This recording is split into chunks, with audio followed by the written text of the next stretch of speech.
I'm Craig Kenneth, a relationship coach and a psychotherapist. Every relationship is different and every breakup is different. Work with me and you'll get professional help on your situation. And if you're in no contact, focused on personal growth, my workbook series, The Knowledge, will help you make changes like you've never made before. Available now at AskCraig.net.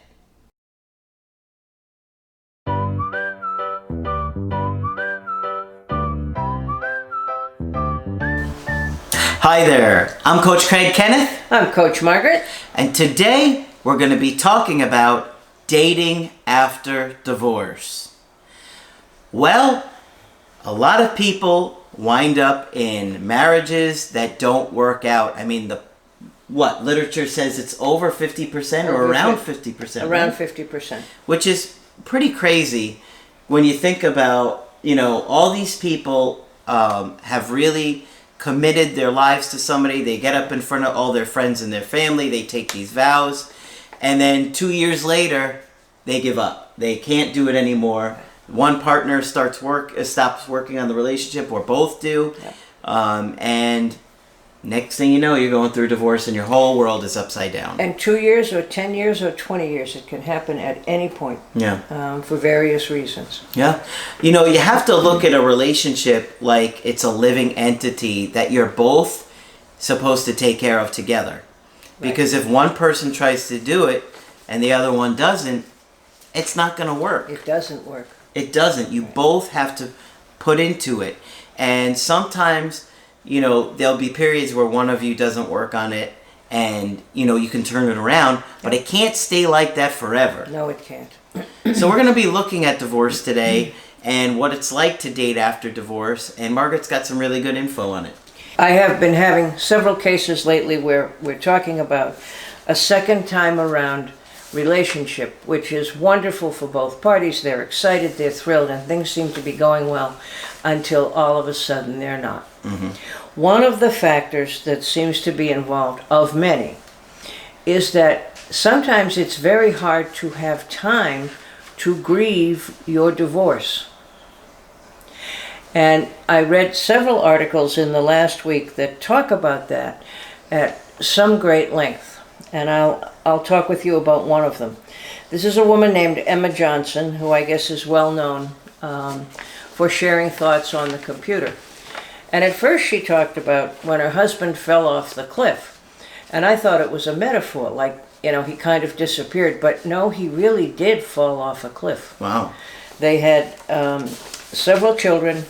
Things were going relatively well for them, and the man literally fell off a cliff. Oh my gosh. He did not die in the fall, but he was so badly injured that he was going to be bedridden for the rest of his life and incapable of functioning at all. Oh my gosh. So all of a sudden, she's in the midst of this divorce, which she didn't want or plan. And she said, divorce often robs us of the opportunity to mourn the romantic relationship itself, because there is so much practical and logistical hell to contend with at the time of the split. And then she kind of lists them.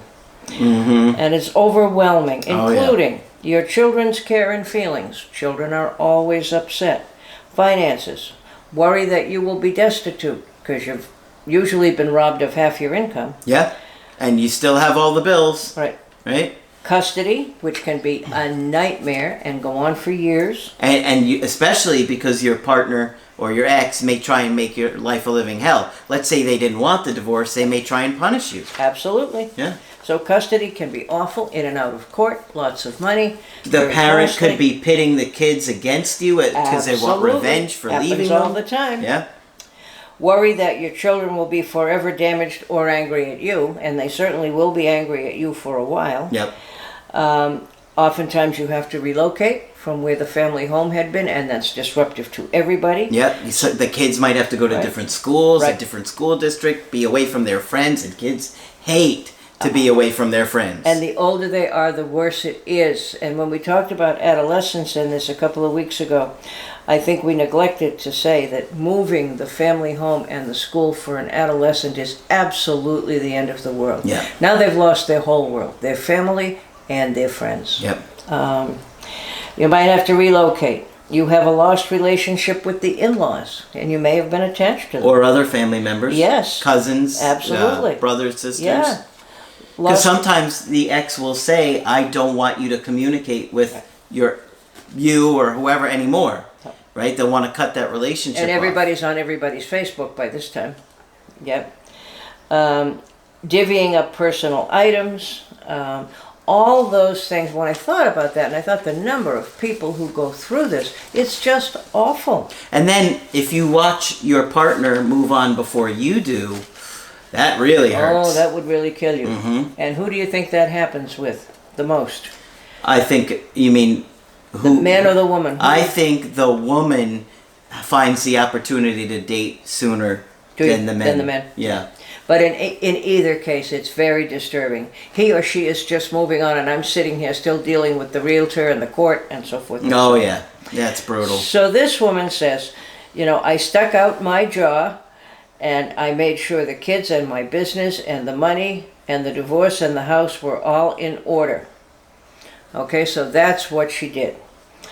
And when she had a breakup in a relationship the second time around, she absolutely fell apart. And she called a very dear friend of hers, who basically said to her, I watched you deal with all of this for 4 years. You never failed, you never faltered, you did what you had to do. And she said she was concerned all the way along that when the grief hit, it was going to be heavy duty. And where the grief hit her was when the second relationship fell apart. Okay, so you're saying she had ended her first marriage, right?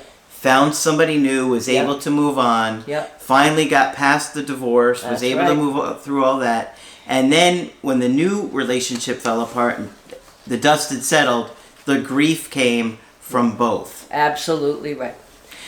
So I certainly know what she's saying. And I've been hearing it from several other people that the end of that second relationship totally feels like the end of the world. Yeah. And, this woman had gone through the first part of it just magnificently well. She had done everything she needed to do, took care of all the practicalities, but had not taken enough time for herself to do the grief work. Yeah. And you can see that as you start to get close to somebody in that second relationship, all those old feelings are going to come up. All right? There's a Latin poet who describes it as little footprints appear on your heart, reminding you what it feels like to be in love. And of course, that's going to make you think of your first love as well. Don't you just love that Margaret can quote Latin poets? Please bear with me, I can't help myself. But I love that metaphor. And the word is vestigia, for little footprints, like vestiges, little vestigia you see on your heart, little footprints of Cupid, actually. So there that is. Anyway, it's just awful. Yeah. And so one of the things to think about when you begin to date for that second relationship, among the other 5,000 things you have to think about, is have you grieved your divorce? How have your children fared?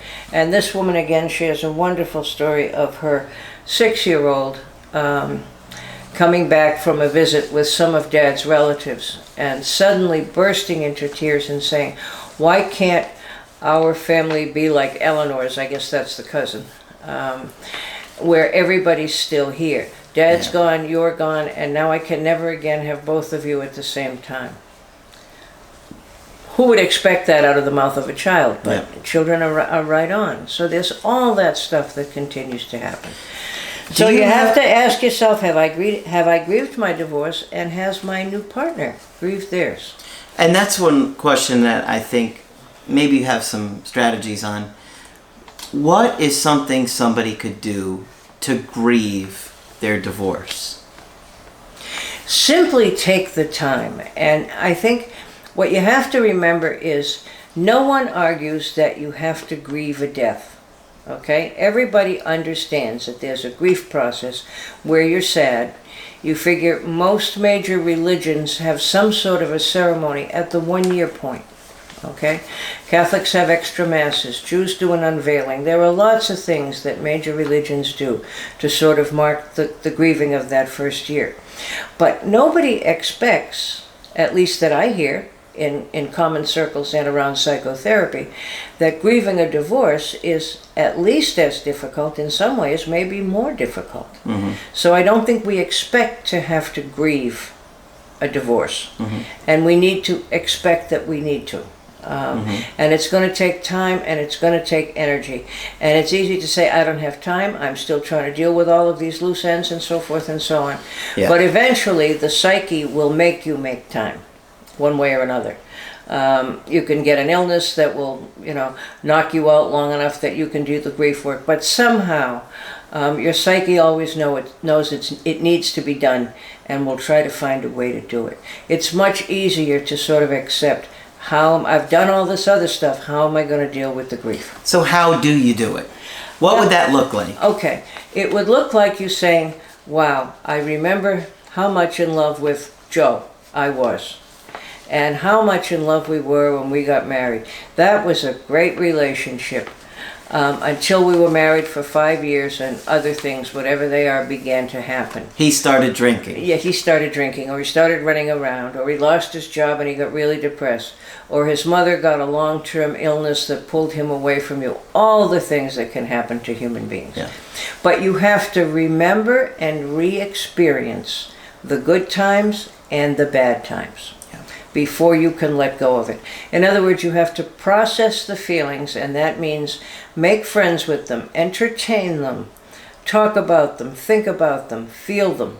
And then once you've done that, then you can let them go. But before that, it's kind of like, the best I can do is emotional indigestion. Okay? That those feelings are there and will come out at odd times. People talk about suddenly bursting into tears for no reason they're aware of. And that right there is oftentimes unfinished grief. Okay? So, for the people out there that are going through a divorce right now, it's really important that you look at the relationship, the pros, the cons, what you loved about them, what you didn't, where you made mistakes, what you wish you could have done differently. Where they made mistakes, why it wasn't repairable, all of those things. And you want to do that before you get into another relationship. That's right. That's right. And most of the time when you hear that these relationships have fallen apart, they have moved quite fast. And when you're talking about a second time around relationship, fast moving is not what you want, because you're dealing with too many variables. And I was reminded by someone I was talking with just recently that, you also have to, she had, I believe, 2 marriages prior to the relationship she was calling about. And she was saying she had grieved one of them and not the other. And that she had learned to make different kinds of accommodations in both of those. And she was absolutely right that you would have to look at both of those relationships and think about the impact they had upon you and what kind of grief work you have to do. The way Freud conceives of grief, I like a lot. He conceives of it as energy. Lots of times when he thought about things, it had to do with the steam engine. But I'm not kidding, but he thought about it in terms of energy. And if you think of someone you're married to, think of the amount of time and the amount of energy you have invested in them. Part of the grieving process is taking that energy back. And it can't happen quickly. Okay? And if you're in a divorce situation, you're still arguing with your spouse over custody and finances and all of that sort of thing, then some of your energy is still going into that. So don't expect it to be over too soon, because you don't have the energy yet to invest. It's still tied up in all of this other stuff. So take your time. And of course, as we're accustomed to, if one partner is avoidant and one is anxious, that pours gasoline on the whole thing. Because if somebody's saying, this is going to take me longer, I need space, that can trigger an anxious partner to say, well, I need some kind of assurance from you, and then on it will go to, I'm overwhelmed and I can't do this anymore, etc., etc. So give each other lots of space to finish the unfinished. Now, when you say that, are you meaning with one person that's going through a divorce and another person that's going through a divorce and they're working it out? They're trying to date? That's what I'm talking about. Okay. Yes, that they're both dealing with, and it's common that you've both had long-term relationships before. So I'm just saying, don't be in too much of a hurry, because it can end up damaging the relationship. And don't ever hesitate to ask about the pace of a relationship.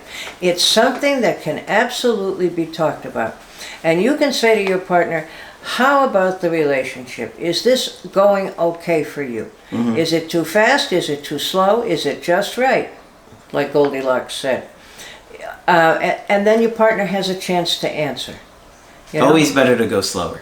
Always better to go slower. In anything that's relationship involved, yes.